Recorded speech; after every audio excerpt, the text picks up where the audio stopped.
Wu Qi adalah salah satu orang paling cerdas dan kontroversial dalam sejarah Tiongkok masa periode negara berperang 403 sampai 221 sebelum Masehi. Bahkan dengan kecerdikannya, ia bisa menuntaskan balas dendamnya sebelum dia meninggal. Wu Qi adalah seorang panglima perang yang tidak pernah kalah, pembaharu yang agresif dan politikus yang ambisius. Dia membawa kemenangan dan kemakmuran pada setiap negara di mana ia mengabdi. Wu Qi dikenal sangat dekat dengan para prajuritnya. Mahakaryanya Kitab Seni Perang Wu Qi dianggap menandingi seni perang Sun Tzu sebagai kitab strategi militer paling hebat dalam sejarah Tiongkok.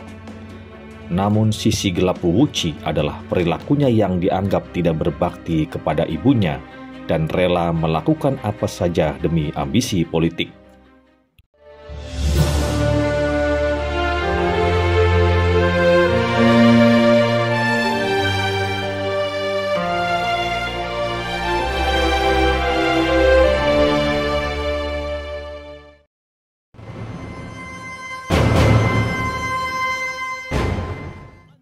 Wu Qi lahir pada tahun 440 sebelum Masehi dari keluarga yang terpandang di Wei. Ayahnya meninggal saat ia kecil, sehingga ibunya yang membesarkan dan mendidiknya. Sejak muda, Wu Qi sudah tertarik pada seni perang dan ilmu bela diri. Ia bercita-cita tinggi ingin mengabdikan diri pada penguasa yang mengakui bakatnya. Dia menghabiskan banyak uang untuk mencoba mendapatkan posisi politik, namun tak satupun yang berhasil. Konon Wu Qi pernah marah dan membunuh sekitar 30 orang yang melecehkan atau menertawakannya. Di depan ibunya dia bersumpah bahwa ia tidak akan kembali sebelum mendapatkan kesuksesan. Dia meninggalkan ibunya dan datang ke negara Lu untuk berguru pada Zheng Qi, seorang filosof Konfusius yang terkenal. Wu Qi dengan giat mempelajari Konfusianisme. Seorang dokter dari negara Qi yang bernama Tian Chung mengunjunginya. Ia melihat bahwa Wu Qi adalah orang yang pintar dan berwawasan luas, sehingga ia menikahkan Wu Qi dengan putrinya. Suatu ketika ia mendengar ibunya meninggal. Wu Qi meratap seharian, tapi tidak mau pulang menghadiri pemakaman ibunya. Ia menenangkan diri dan tetap meneruskan pelajarannya. Hal ini membuat gurunya Zheng Qi marah karena menganggap anak yang tidak berbakti pada orang tua. Ia pun diusir oleh gurunya, walaupun ia sudah sampaikan bahwa ia terikat pada sumpahnya. Wu Qi mulai mempelajari strategi militer dan menemui Perdana Menteri Lu, yaitu Kung Yishiu. Ia berdiskusi tentang kajian politik sehingga Kung Yishiu terkesan dan merekomendasikan pada Adipati Mu, Raja Lu, untuk diangkat menjadi pejabat. Ketika kerajaan Qi dengan kekuatan lebih besar menyerang negara Lu, Wu Qi berpikir ini adalah kesempatan bagus untuk menunjukkan bakat militernya. Raja Lu berniat mengangkat Wu Qi menjadi jenderal dalam perang menghadapi negara Qi. Namun raja ragu karena istri Wu adalah orang negara Qi. Untuk menghilangkan ketidakpercayaan raja dan menunjukkan kesetiaan kepada negara Lu, Wu Qi membunuh istrinya. Wu Qi akhirnya menjadi jenderal pasukan Lu dengan memimpin 20.000 prajurit. Dalam pertempuran itu, ia berhasil mengalahkan pasukan Qi. Perdana Menteri Qi mengirim mata-mata ke negara Lu untuk menyebarkan gosip miring tentang Wu Qi, sehingga menjadi pertentangan di kalangan istana. Melihat gelagat buruk itu, Wu Qi memutuskan untuk melarikan diri. Wu Qi datang ke negara Wei yang rajanya yaitu bangsawan Wen berusaha untuk mempekerjakan orang-orang cerdas untuk membangun negaranya. Ia bertemu dengan Menteri Lili dan diterima di pemerintahan Wei. Dia menunjukkan bakatnya yang luar biasa dalam bidang politik dan militer.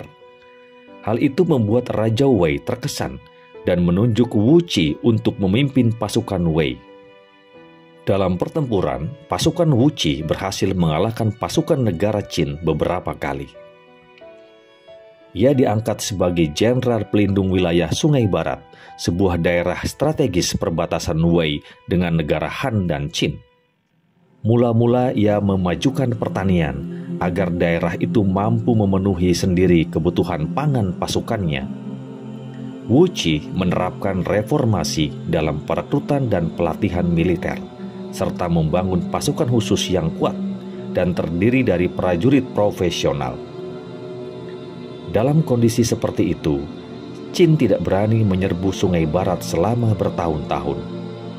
Ia berjasa membantu Wei memperoleh kekuasaan dan memperluas wilayahnya.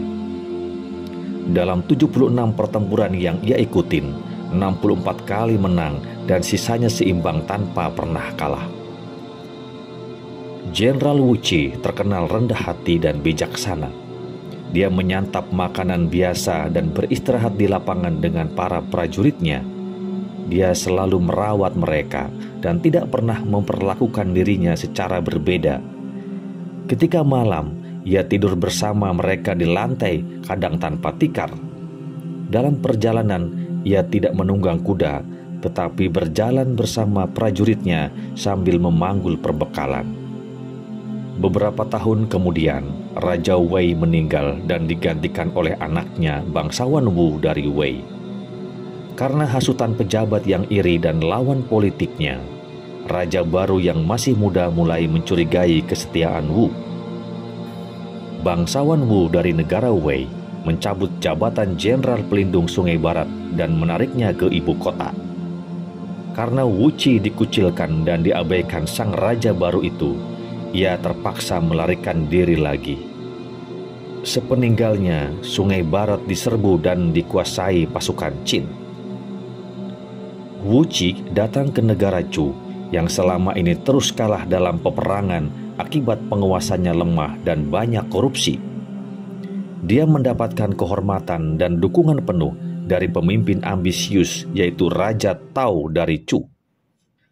Wuqi ditunjuk sebagai Perdana Menteri negara Chu. Ia mulai menerapkan reformasi dan menata ulang birokrasi. Dia memangkas gaji para pejabat. Pejabat korup disingkirkan dan yang jujur dipromosikan. Dia mengurangi hak para bangsawan dan tuan tanah.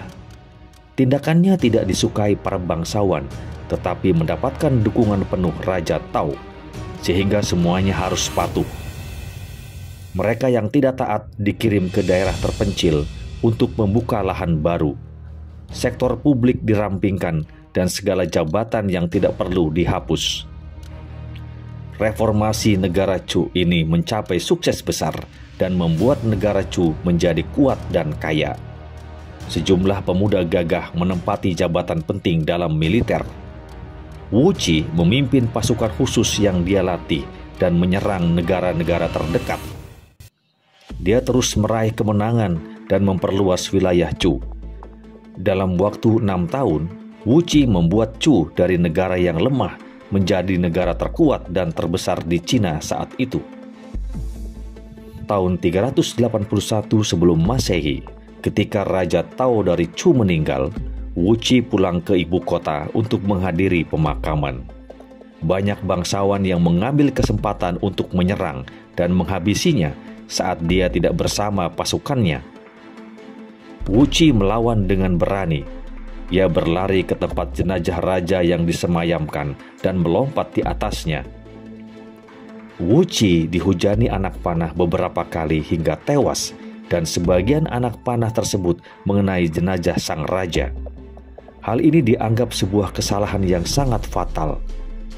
Putra Raja Tao, yaitu Raja Su dari Chu, menghukum mati para bangsawan itu, yang meliputi lebih dari 70 bangsawan dan tuan tanah yang terlibat kerusuhan beserta keluarganya.